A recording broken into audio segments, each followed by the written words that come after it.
Hi friends, welcome back to our channel. അപ്പോൾ ഇന്നത്തെ നമ്മുടെ വീഡിയോയിൽ ഞാനൊരു അക്കോർഡിയോൺ ടൈപ്പിലുള്ളൊരു അടിപൊളി ഫോട്ടോ ഫ്രെയിമാണ് കേട്ടോ ചെയ്തെടുക്കുന്നത്. ഗിഫ്റ്റ് കൊടുക്കാനൊക്കെ പറ്റിയൊരു ബെസ്റ്റ് ഓപ്ഷനാണ്. ഇതൊക്കെ ഉണ്ടാക്കിയിട്ട് ഗിഫ്റ്റ് കൊടുത്താൽ അടിപൊളിയായിരിക്കും. അപ്പോൾ ഞാനിത് എങ്ങനെയാണ് ഉണ്ടാക്കിയെന്ന് കാണിച്ചു തരാം കേട്ടോ. ഞാൻ ദേ 2 ഫോട്ടോസ് പ്രിൻ്റ് എടുത്തിട്ടുണ്ട്. ഒരു 8x10 ഇഞ്ചസ് വരുന്ന 2 ഫോട്ടോസാണ് കേട്ടോ എടുത്തിരിക്കുന്നത്. ഇനി നമുക്കതൊന്ന് കട്ട് ചെയ്തെടുക്കണം. അതിനായിട്ട് അതിൻ്റെ ബാക്കിലായിട്ട് ഞാനൊരു 2 സെൻറ്റിമീറ്റർ വീതം മാർക്ക് ചെയ്തെടുക്കുന്നുണ്ട് കേട്ടോ. മുകളിലും താഴെയും ചെയ്തെടുക്കുന്നുണ്ട്. എന്നിട്ട് നമുക്കത് സ്ട്രെയിറ്റ് ലൈനായിട്ട് വരച്ചെടുത്തിട്ട് അതൊന്ന് കട്ട് ചെയ്തെടുക്കണം. അപ്പോൾ ഈ ഒരു ക്രാഫ്റ്റിൽ നമുക്ക് ഏറ്റവും ഇമ്പോർട്ടൻ്റ് ആയിട്ടുള്ള സ്റ്റെപ്പ് ഈ ഒരു കട്ടിങ് ആണ് കേട്ടോ. ഫോട്ടോ കട്ട് ചെയ്തെടുക്കുന്നത്. അപ്പോൾ 2 സെൻറ്റിമീറ്റർ മാർക്ക് ചെയ്ത് നല്ലോണം വരച്ചിട്ട് കറക്റ്റ് ആ ലൈനിൽ കൂടി തന്നെ സ്ട്രെയിറ്റ് ആയിട്ട് തന്നെ കട്ട് ചെയ്യാൻ നോക്കണം. വളഞ്ഞും പൊളഞ്ഞൊക്കെ പോയി കഴിഞ്ഞാൽ നമ്മുടെ ഫോട്ടോ ഫ്രെയിമിന് ലാസ്റ്റുള്ള ആ ഒരു ലുക്ക് പെർഫെക്റ്റ് ആയിട്ട് കിട്ടില്ല.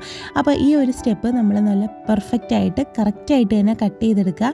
2 ഫോട്ടോസും ഒരേ രീതിയിൽ തന്നെ 2 സെൻറ്റിമീറ്റർ വീതം മാർക്ക് ചെയ്ത് കറക്റ്റായിട്ട് തന്നെ കട്ട് ചെയ്തെടുക്കണം കേട്ടോ. എന്നാലേ ആ ഒരു പെർഫെക്ഷൻ കിട്ടുള്ളൂ. അപ്പോൾ ഇത് ഞാൻ കട്ട് ചെയ്തെടുക്കുന്നുണ്ട്. ഇനി നമ്മൾ കട്ട് ചെയ്ത് വെച്ച ഈ പീസസ് കറക്റ്റായിട്ട് ഒന്നിന് പിറകെ ഒന്നായിട്ട് ഒന്ന് അടുക്കി വെക്കണം കേട്ടോ. ഈ ഒരു സ്റ്റെപ്പ് നമ്മൾ തെറ്റിക്കാൻ പാടില്ല. ഇത് നമ്മുടെ ഫൈനൽ ലുക്കിനെ ബാധിക്കുന്ന ഒരു സംഭവമാണ്. അപ്പോൾ ഏത് പീസാണോ ഒരെണ്ണത്തിൻ്റെ ബാക്കിൽ വരുന്നത് അതേ പീസ് തന്നെ എടുത്ത് വെക്കണം. ഒന്നും അങ്ങോട്ടും ഇങ്ങോട്ടും മിസ്സായി പോകാനോ അല്ലെങ്കിൽ മാറിപ്പോകാനോ പാടില്ല കേട്ടോ. ഒന്നിന് പിറകെ ഒന്നായിട്ട് കറക്റ്റായിട്ടുള്ള പീസസ് തന്നെ എടുത്ത് ഇതുപോലൊന്ന് മാറ്റി വെക്കാം നമുക്ക്. പിന്നെ ഞാൻ എടുത്തിരിക്കുന്നത് 2 A4 സൈസിലുള്ള പേപ്പേഴ്സാണ്. അപ്പോൾ അതിൻ്റെ ലെങ്ത്ത് നമുക്കൊന്ന് നോക്കിയതിന് ശേഷം കട്ട് ചെയ്ത് കളയണം. നമ്മുടെ ഫോട്ടോസിൻ്റെ ലെങ്ത്തിനനുസരിച്ചാണ് കേട്ടോ ഞാൻ കട്ട് ചെയ്ത് കളയുന്നത്. അപ്പോൾ ഒരു 2 സെൻറ്റിമീറ്റർ മാർക്ക് ചെയ്തിട്ട് ഞാൻ കട്ട് ചെയ്ത് കളയുന്നുണ്ട്. പിന്നെ ഇതിൻ്റെ കളറൊക്കെ നമുക്ക് ഇഷ്ടമുള്ളതുപോലെ എടുക്കാം. ലൈറ്റ് കളേഴ്സ് എടുത്താലായിരിക്കും കൂടുതൽ ഭംഗി. അപ്പോൾ ഇത് 2 സെൻറ്റിമീറ്റർ ഞാൻ വരച്ച് കട്ട് ചെയ്ത് കളഞ്ഞിട്ടുണ്ട്. ഇനി നമുക്ക് ഈ 2 പേപ്പേഴ്സും കൂടി ഒന്നിച്ചാക്കണം കേട്ടോ. എന്നുവെച്ചാൽ ഒരു നീളമുള്ളൊരു പേപ്പറാക്കി എടുക്കണം. അപ്പോൾ ഒന്നിന് പിറകെ ഒന്നായിട്ട് ഇതുപോലൊന്ന് ഒട്ടിച്ചു കൊടുക്കുന്നുണ്ട് കേട്ടോ ഞാൻ. അപ്പോൾ നമുക്കൊരു നീളമുള്ളൊരു ഒരു പേപ്പർ കിട്ടിയിട്ടുണ്ട്. ഇനി നമ്മൾ കട്ട് ചെയ്ത് വെച്ചേക്കുന്ന ആ ഓരോ പീസസും ഈ ഒരു പേപ്പറിലേക്ക് നമുക്ക് ഒട്ടിച്ചെടുക്കണം കേട്ടോ. ഒട്ടിക്കുമ്പോൾ ശ്രദ്ധിക്കുക, ഇപ്പോൾ ഒന്നിടവിട്ട് വേണം ഒട്ടിക്കാൻ വേണ്ടിയിട്ട്. ഒരു സെറ്റിൽ നിന്ന് ഒരെണ്ണം, അടുത്ത സെറ്റിൽ നിന്ന് ഒരെണ്ണം, അങ്ങനെ ഒന്നിടവിട്ട് വേണം ഒട്ടിക്കാൻ വേണ്ടിയിട്ട്. അപ്പോൾ അത് അടുക്കി ഞാൻ അതൊന്ന് ഒട്ടിച്ചു കൊടുക്കുന്നുണ്ട് കേട്ടോ.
ഇത് നമ്മുടെ ഫോട്ടോസ് എല്ലാം ഒട്ടിച്ച് കഴിഞ്ഞിട്ടുണ്ട്.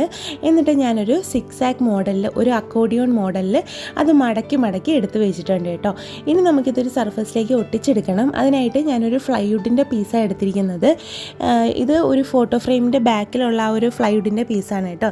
നിങ്ങൾക്ക് ഫ്ലൈവുഡിൻ്റെ പീസ് ഇല്ലെങ്കിലും കുഴപ്പമില്ല. ഇച്ചിരി കട്ടിയുള്ള ഏതെങ്കിലും ഒരു കാർഡ്ബോർഡിൻ്റെ പീസ് എടുത്താലും മതി. അതിലേക്ക് നമുക്ക് വീണ്ടും 2 സെൻറ്റിമീറ്റർ വീതം മാർക്ക് ചെയ്തിട്ട് കറക്റ്റായിട്ട് വരച്ചെടുക്കണം കേട്ടോ. ഈ വരയ്ക്കുന്നത് കറക്റ്റായിട്ട് വേണം ചെയ്യാൻ വേണ്ടിയിട്ട്. ഈ ഫോട്ടോ ഫ്രെയിം ചെയ്യാനായിട്ട് ഭയങ്കര ഈസിയാണ്. കുറച്ച് സ്റ്റെപ്പുകളേ ഉള്ളൂ. പക്ഷേ ചെയ്യുന്ന സ്റ്റെപ്പുകൾ കറക്റ്റായിട്ട് ആ മെഷർമെൻ്റ് എടുത്ത് കറക്റ്റായിട്ട് കട്ട് ചെയ്ത് വരച്ചൊക്കെ എടുത്താലേ ഫൈനൽ ലുക്ക് അത്രയും പെർഫെക്റ്റ് ആയിട്ട് നമുക്ക് കിട്ടുള്ളൂ കേട്ടോ. അപ്പോൾ ഇതേ ഞാൻ 2 സെൻറ്റിമീറ്റർ വരച്ചെടുത്തിട്ടുണ്ട്. ഇനി നമ്മൾ വരച്ചെടുത്തേക്കുന്ന ആ ലൈനിൽ കൂടി തന്നെ ഗ്ലൂ ഗൺ അപ്ലൈ ചെയ്തിട്ട് നമ്മുടെ ഫോട്ടോ അതിലേക്ക് ഒട്ടിച്ചു കൊടുക്കുക കേട്ടോ. ഈ ഒരു സ്റ്റെപ്പും കറക്റ്റായിട്ട് തന്നെ ചെയ്യണം. നമ്മൾ വരച്ച് വെച്ചേക്കുന്ന ആ ലൈനിൽ കൂടി തന്നെ ഗ്ലൂ തേക്കാനായിട്ട് നോക്കണം കേട്ടോ. ഇത് ഫ്ലൈവുഡ് ആയതുകൊണ്ടാണ് ഞാൻ ഗ്ലൂ ഗൺ അപ്ലൈ ചെയ്തത്. നിങ്ങൾ കാർഡ്ബോർഡൊക്കെയാണ് എടുക്കുന്നതെന്നുണ്ടെങ്കിൽ ഗ്ലൂ ഗണ്ണിൻ്റെ ആവശ്യമൊന്നുമില്ല, നമ്മുടെ സാധാരണ ഫെവിക്കോൾ എടുത്താലും മതി കേട്ടോ. അപ്പോൾ ഇത് കറക്റ്റായിട്ട് വരച്ച ആ ഒരു ലൈനിൽ കൂടി തന്നെ ഗ്ലൂ അപ്ലൈ ചെയ്തിട്ട് ഞാനത് ഒട്ടിച്ചെടുക്കുന്നുണ്ട്.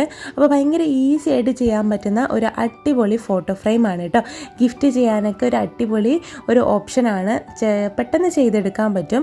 അപ്പോൾ ഇത് ഞാൻ എൻ്റെ ഹസ്ബൻഡിൻ്റെ ബർത്ത്ഡേക്ക് വേണ്ടിയിട്ട് ചെയ്തെടുത്ത ഒരു ക്രാഫ്റ്റാണ്, ഒരു സർപ്രൈസായിട്ട് കൊടുക്കാൻ വേണ്ടിയിട്ട്. ഇതും പിന്നെ ഇതിൻ്റെ കൂടെ തന്നെ വേറൊരു ക്രാഫ്റ്റും കൂടെ ചെയ്തിരുന്നു കേട്ടോ.